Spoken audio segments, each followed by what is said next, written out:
Azərbaycan Demokratik Respublikasının qurucularının fəaliyyətini yüksək qiymətləndirmişdim.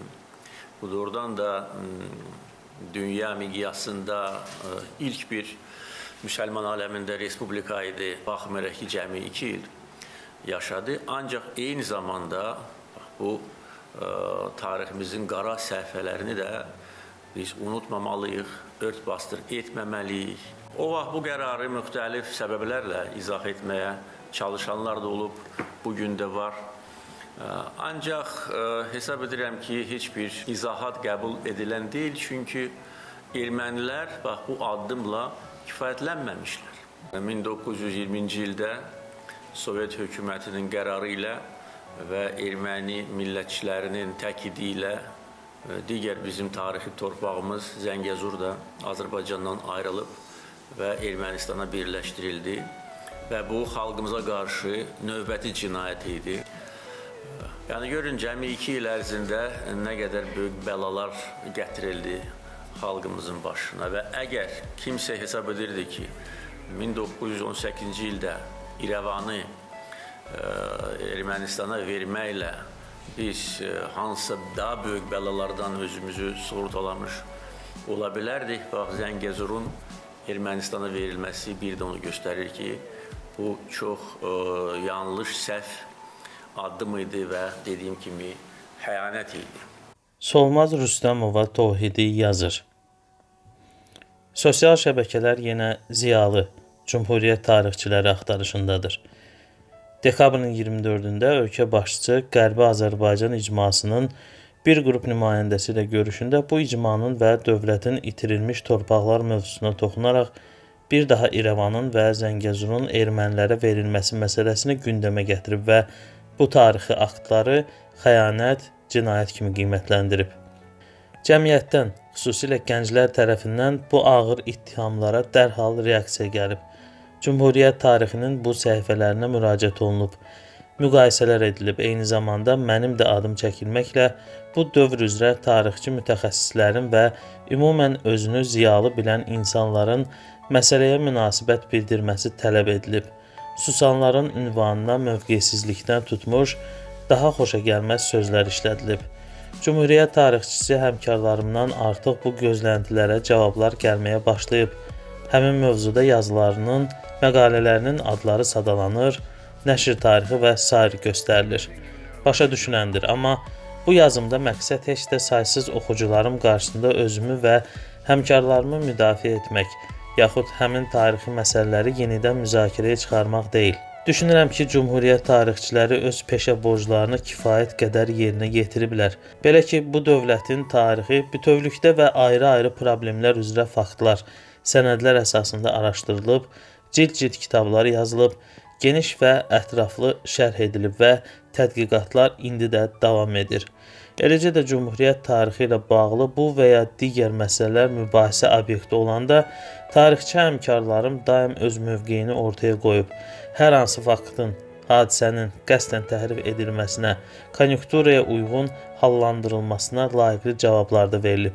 Bundan artıq tarixçidən nəsə ummaq nə dərəcədə düzgündür? Son nəhayətdə bu tarixi faktlara, hadisələrə, tədqiqatlara, mütəxəssis şərhlərinə və mövqeyinə münasibət hər kəsin, hər oxucunun, hər Azərbaycan vətəndaşının öz şəxsi məsələsidir. O cümlədən dövlət başçısının da.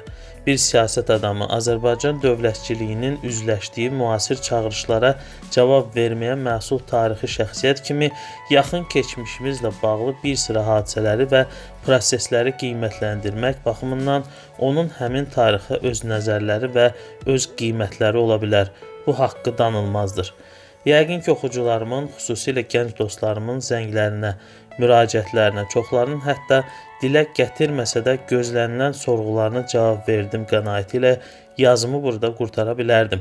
Amma içimdəki narahatlıqdan, məni səhərə qədər yatmağa qoymayan, əlimi qolumu işdən soyudan, anlaşılmaz ağrıdan qurtula bilmirəm, səbəbini də anlamıram. Nədənsə yadıma məşhur vəkil dostumun bir statusu düşür. Hərdən mən də, hər kəs kimi yaşamaq istəyirəm, amma nəsə mane olur. Deyəsən, vicdandır. Daha sonra bu günlərdə 150 illik yubileyi keçirilən Ömər Faiq Nemanzadəyə həsr etdiyim və 525-ci qəzetdə nəşr olunmuş məqaləmdən bir epizod hey beynimdə fırlanır. 1919-cu ildə Gürcüstanda yaşayan Axıska və Azərbaycan türklərinin maraqlarını Gürcüstan menşevik hökuməti qarşısında inadla müdafiə edən Ömər Faiq Nemanzadəni Gürcü hökuməti 3 dəfə həbs etmiş. Sonuncu həbsində bu mübariz insanı tam zərərsizləşdirmək məqsədi ilə onu siyasi məhbuslarla deyil, cani və qatillərlə bir kameraya atmış və ağır fiziki işgəncələrə məruz qoymuşdur. Azərbaycan Cümhuriyyət Dövləti ən yüksək səviyyədə Nemanzadənin müdafiəsinə qalxmış, Məhəmməd Əmin Rəsulzadə Azərbaycan qəzetində böyük məqalə ilə çıxış edərək hər münasibətlə azadlıq və demokratiyadan bar-bar bağıran Gürcüstan Jordaniya hökumətini söz, fikir azadlığını pozmaqda ittiham etmiş, şəxsiyyətini yüksək qiymətləndirdiyi Ömər Faiqin həbsinin və işgəncələrə məruz qalmasının Gürcü-Türk yaxınlığına böyük ziyanlar, böyük zərbələr vuracağı bəyanatını vermişdi. Kifayət qədər ciddi və sərt tonda yazılmış bəyanatının sonunda Rəsulzadə Ömər Faiq kimi görkəmli xadimə qarşı bu haqsızlığın Azərbaycan cəmiyyətində oyatdığı ağır təsiri vicdan sızlayır sözləri ilə ifadə etmiş və bu ifadəni məqaləsinin başlığına çıxarmışdı. Bir daha dərk və qəbul etdiyim bir həqiqətin nə üçün daxili rahatlığımı pozduğu üzərində düşünürəm. Azərbaycan dövlətçiliyinin təşəkkülü prosesində tarixi torpaqların, xüsusilə İrəvan və Zəngəzurun itirilməsi məsələsinə münasibətdə hər kəsin şəxsi mövqeyə və yanaşma haqqını bir daha özüm üçün vurğulasam da, ölkə başçısının son çıxışının cəmiyyətdə, o cümlədən mənim özümdə oyatdığı ağır təəssüratı hər halda məchul vicdan anlayışı ilə deyil, daha dəqiq səbəblə izah etməyə çalışıram və deyəsən bu izahı tapıram. Cümhuriyyət hökumətinin İrəvanın güzəşti ilə bağlı bu tarixi qərarına dair xəyanətdir, cinayətdir ittihamları yalnız həmin hadisənin mahiyyəti ilə məhdudlaşmır. Bu ittihamların arxasından artıq həmin qərarı qəbul etmiş konkret insanların, şəxsiyyətlərin siması boylanır. Suallar meydana çıxır. Xəyanət, cinayət varsa, kimdir xəyanətkar, kimdir cinayətkar? Ekstremal şəraitdə yad ölkədə və yad paytaxtda yığışaraq 100 ildən artıq ayrı-ayrı Rus quberniyaları kimi pərən-pərən olmuş Azərbaycan torpaqlarını bir yerə toplamaq və dövlət yaratmaq qərarını vermiş o 35-40 nəfər Azərbaycan kişisimi, Fətəli xan Xoyski mi, bir gün əvvəl ayaq üstə alqışlar və göz yaşları ilə elan edilmiş Azərbaycan istiqlalının yalnız kağız üstə qalmaması üçün bir neçə saatdan sonra çağırılan tale yüklü iclasda İrəvanın verilməsini qaçılmaz acı həqiqət kimi qiymətləndirib müzakirəyə çıxaran bu hökumət başçısı mı? Üzeyir bəyin təbirincə köhnə taxta parələrindən əmələ gəlmiş Azərbaycan adlı gəmini böyle qorxulu bir zamanda, fırtınalı gündə, dərya üzərində hər an dağa daşa çırpılıb, dağıla bilmək təhlükəsi qarşısında bu dağın, bu daşın arasından salamatlıqla keçirib Nicat sahilinə aparan Fətəli xan Xoyski 2 ildən sonra erməni terrorçuları tərəfindən güllələnəcək. Həsən bəy Ağayev mi? Həmin iclası sonralar Azərbaycan parlamentini idarə edən sədr müavini kimi maaşını işçilərinə paylayıb, öz həkim qazancı ilə ailəsini güclə dolandıran bu adam 2 ildən sonra erməni gülləsinə tuş gələcək. Nəsib bəy Yusif bəyli mi?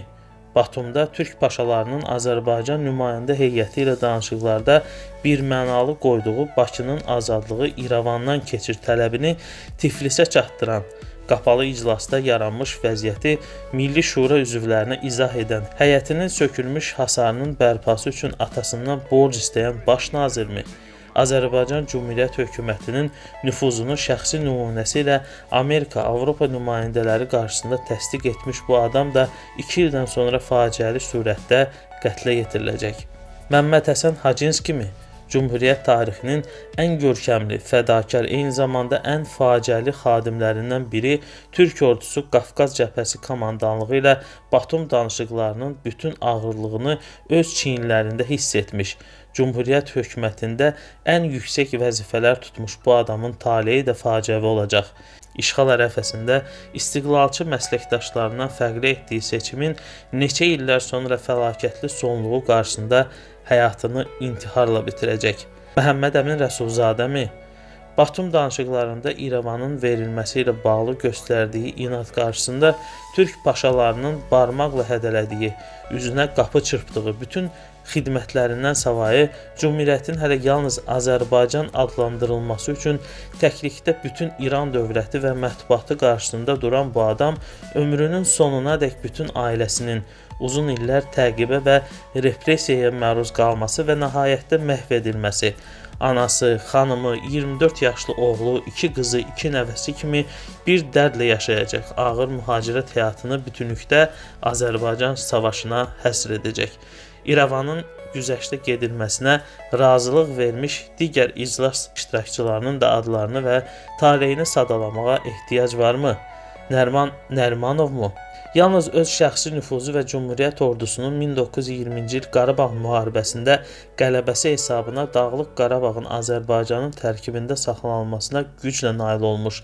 Lakin Zəngəzur məsələsində Leninə qədər çıxsa da, onun bir hissəsinin Ermənistana verilməsinin qarşısını ala bilməmiş, dövlət başçısı kimi öz gücsüzlüyündən müəmmalı ölümünə qədər əzab çəkmiş bu insana da həmin ittihamları aid etmək olarmı?